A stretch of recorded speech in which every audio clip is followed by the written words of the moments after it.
Not gonna lie, the cards from this latest Ace-Land set have got crazy names, and I've struggled to record saying this guy's name 3 times now. But it's Vito, Fanatic of Aclazotz. I kept saying Alcatraz or some other things. But yeah, it's a pretty tough deck to get going. But if you sacrifice 1, 2, 3 things every turn, we're going to be getting some really nice benefits. I'd say one of the nicest ways to kind of abuse this is to use fetch land, so the deck has lots of stuff in the land base which just sacrifices itself. Demolition Field, Evolving Wilds, Fabled Passage, Field of Ruin, so on and so forth. Don't forget those count towards sacrifice permanence. So let's see how many times we can trigger this guy in today's video. Okay, facing the colour, let's take something we don't see very often. Khan Legacy Reforged. Very cool card. And we've got 3 3-drops that are going to help us stabilise this game. Probably want to start with the Black Market Connections, to be honest.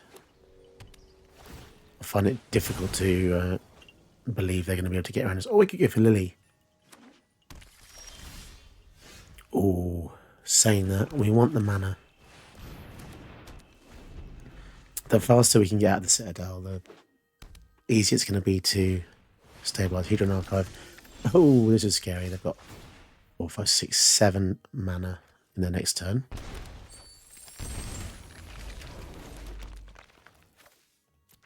So what do we want to do? 7 mana. 7 mana is a lot of mana. Let's go for the Liliana, I think. Start discarding cards. Something suspicious is going on. And also hitting them at a different tangent. Because if they have a creature board wipe, then it only kills 1. But they got rid of this, which is super powerful. Perilous Far. Oh, okay, fine. I want to give it something even stronger. Although the Fragment Reality, I reckon, is just going to do it now.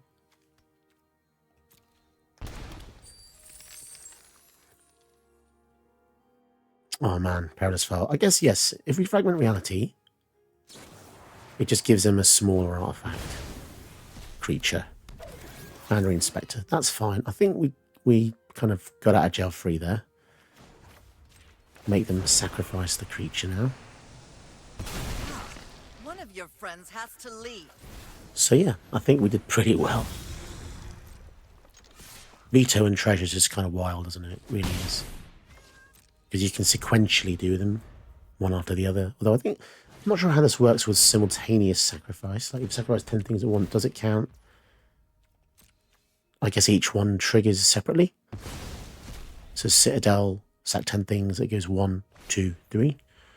Magic Compass. And Calm. Okay, so we can make them just sacrifice the card. I'm really not that worried about that.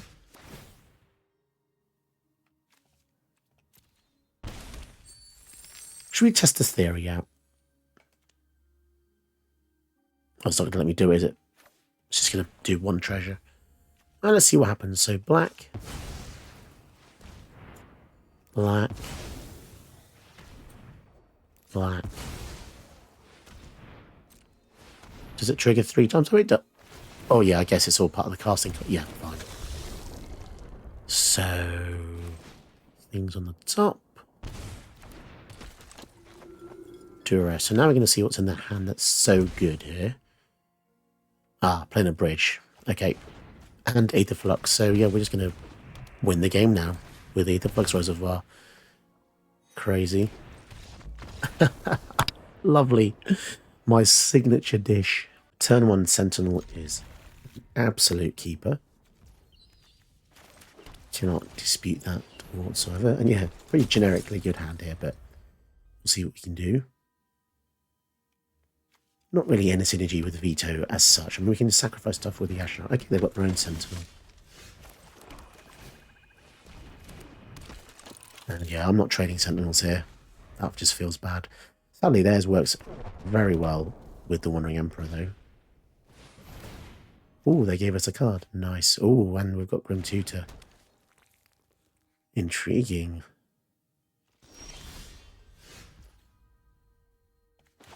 Maybe we should return the favour. We'll give them a card as well.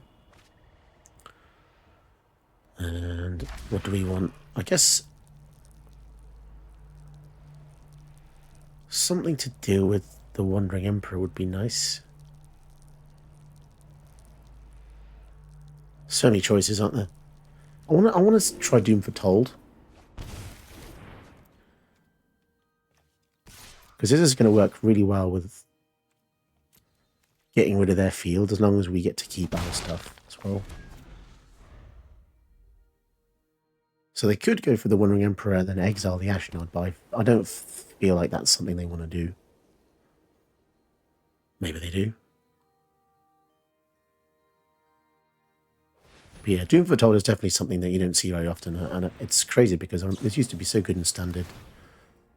Interesting, they're just going to straight up exile it, fair enough.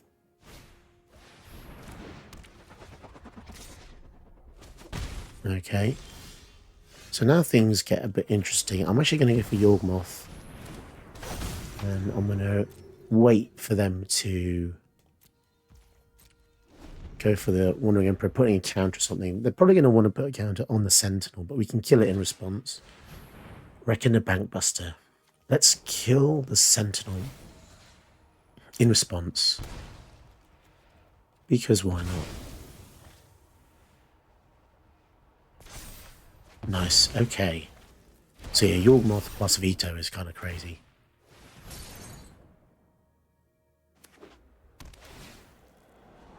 So we don't want to get any tap creatures out, because otherwise they're going to go to exile it with the Wandering Emperor. Shadow Spear.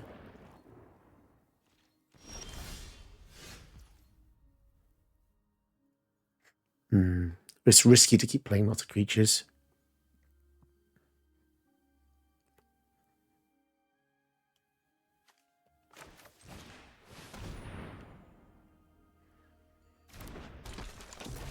Sedgemoor Witch with the Yawgmoth is nice once we start getting a few instants and sorceries out, but until then,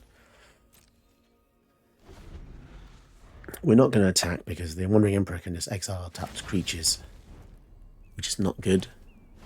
The One Ring, yikes. Okay, so now Shieldred's looking pretty good. Assuming we can keep her alive for long enough. But yeah, they're going to be drawing so many cards. So they have a board wipe, we're absolutely screwed here. But yeah, I don't mind losing the Sedgemoor Witch, so we can attack with that.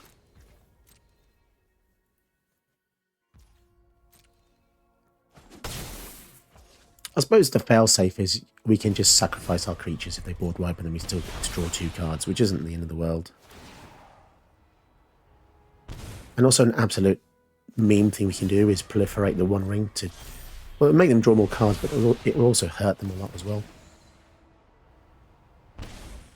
Especially when you consider Shieldred's out now.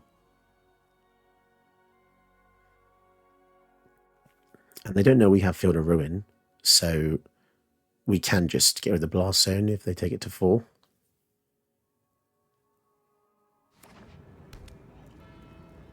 So many special lands. They've got 4 special lands in a mono deck. Okay. So what are they going to do? Make a dude? I've learned much during my travels. Let me show you. So make them pay. And then we will sacrifice the Sedgemoor Witch. That's a shame, because this was going to be a really nice little engine with Yawgmoth, but we never got any spells, sadly.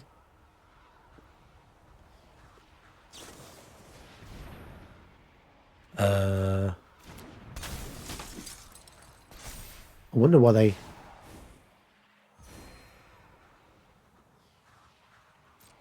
I wonder why they flashed that in. Bit odd.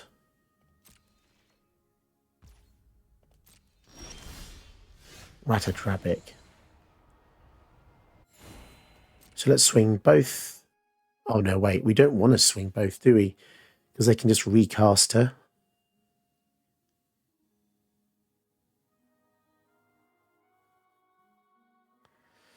Oh, that's a tricky situation to be in. It's better to just let them have it.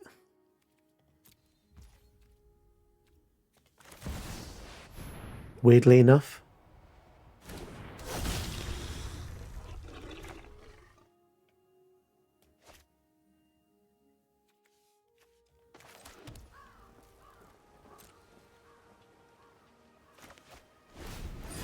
Yeah, because the thing is, right, if we kill the One Ring Emperor by attacking, they can then exile Yawgmoth or the Children, and we don't want that to happen. Oh my goodness, they're going to just draw loads. They're just going to die.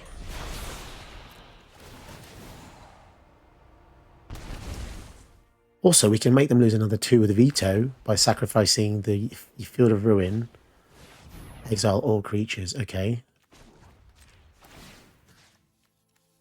So we'll get rid of Minas Tirith, I think. Wow, they're going to be very low here.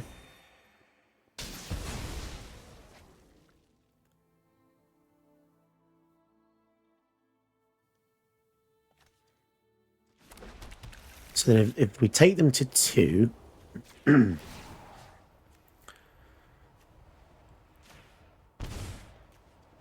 it means we can maybe just use Vito to kill them with 2 sack effects. Thoughtseize. So they're going to exile all creatures. We're going to get a demon. But I want to draw a card.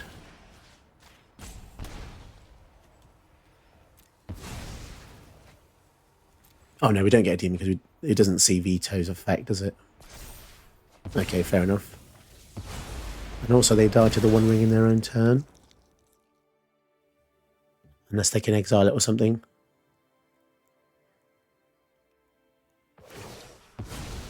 Our swords will Create 2/2. So they're going to try and flash this in to gain... Let your blade do the talking. No, but they have to exile a tap creature there. That's strange. Oh, they could give it the Shadow Spit, but they take 3 in their upkeep. Huh. Weird.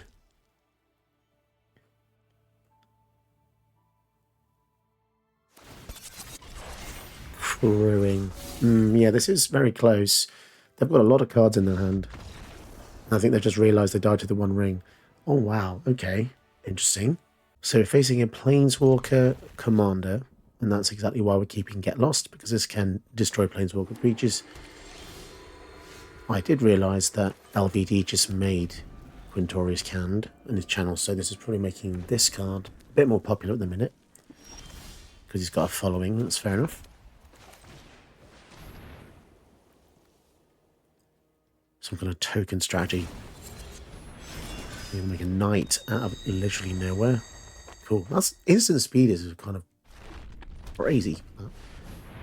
Also, somewhat unusually, there's a Rings of Bright Hearth in the artwork there. So they're going to be able to go for Quintorius Khan in the following turn. But hopefully we can kind of get around. Although their +1 is create a 3/2, which is just bonkers. Cost spell from exile, 2 damage to each opponent, and you gain 2. Wow. That's Lightning Helix. And they discarded some strong cards there just to get land. So I do wonder what else is in the hand. Ossification. Oh no. So they're going to get rid of the Sedgemoor, which that is annoying. That does screw our plans up quite a bit, because we were relying on those extra... And also, the stupid Knight is really irritating me as well. Really annoying.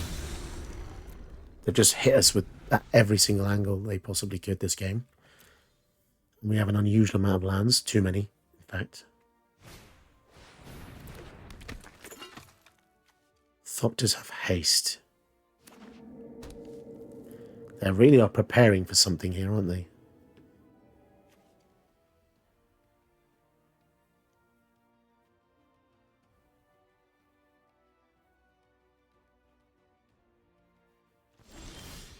Okay, Extraction Specialist can bring back something, I suppose.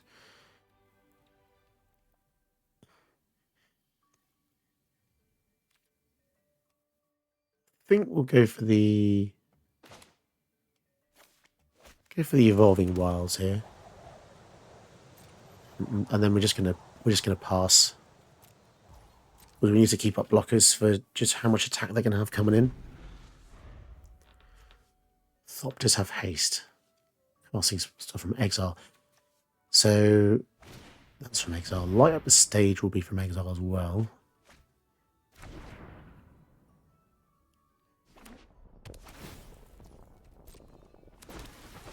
Blimey, that's good.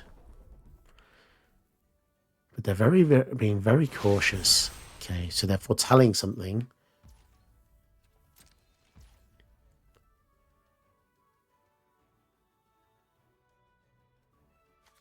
I think I'm going to use Daily Dispute here to get rid of the Horde Robber and then draw some things, get some treasure.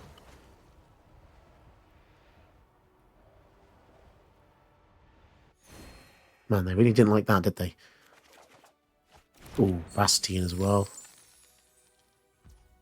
Then we'll sack this to drain. Also, if we use this treasure, we get a demon as well.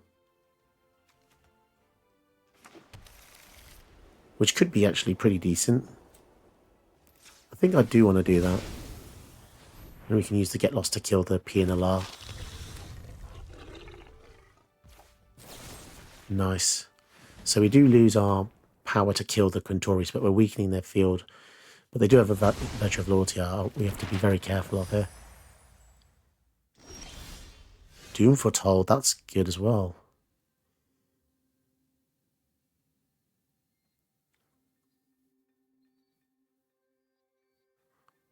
Demolition Field destroys non-basics. So sadly we can't use this to kill the mountain. We can use it to kill any of the other things though. Let's go to combat and swing in the air.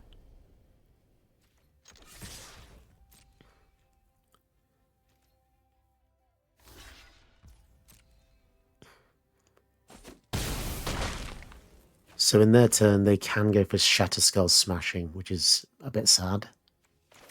So they're probably going to be able to kill 1, 2, 3, 4, 5, 6, 7, 8, 7. Okay, so yeah.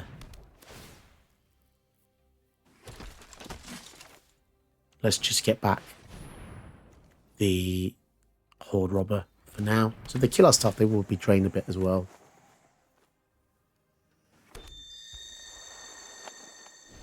Not the worst field, but yeah, this Shatter Skull Smashing does make it a lot worse, sadly. But if they do kill the Vito, we can just... Oh, they've just chosen to play it. They must have something much better to do. Ah, Doomscar. Yes, of course, the Foretold spell.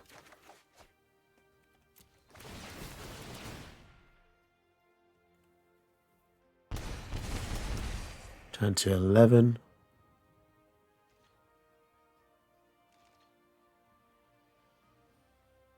And they're still adamant they're not wanting to do anything else. What? We had such a terrible hand. I actually can't believe we won that game. I am very, very confused. They didn't cast the Quintorius one time.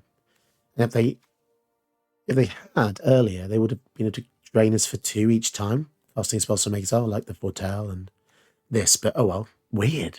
So on paper, this commander actually looks really, really difficult to build. But in execution practice, I think he's a lot better than I thought. And that's because there's so many things that just sacrifice these days and go to the graveyard, which then will just trigger Vito. Mostly treasures. Treasures are just fantastic in this build, and in general, treasures are just really good. You've also got sagas, you know, Elspeth Conquers Death. When this goes after stage 3, you're going to get a trigger for the sack. And, you know, stuff like Ballistic Citadel lets you sack 10 non-permanents to make each opponent lose 10, which is really wonderful. There's so many ways to abuse this commander. And it doesn't look that good on paper. It's weird. Some things you have to just use to figure out, like, how many things would you sack for a 4/3 demon? I guess it's balanced pretty well here. I think it's fine. I think it's because the first trigger isn't very attractive. Gaining 2 is like, whatever. Draining 2 is okay, and then the demon's where it's at. That's pretty awesome. Yeah, I really actually enjoyed this one. So this was this deck goes to Jonaroth, who wanted me to make the deck. So this is for you, Jonaroth. Hope you enjoy this commander deck, and I would like you to download the deck from the description below and tell me what you thought of it when you build it yourself, or add things, add small little changes. Tell me below how you would improve the deck. If you'd like to support the channel just like John Roth has, you can become a channel patron, and check out the description below for details on how to do that. You get a custom video as well if you do become an adult dragon. Did you know that you can help my channel by watching another one of my videos? Go ahead, you know you want to.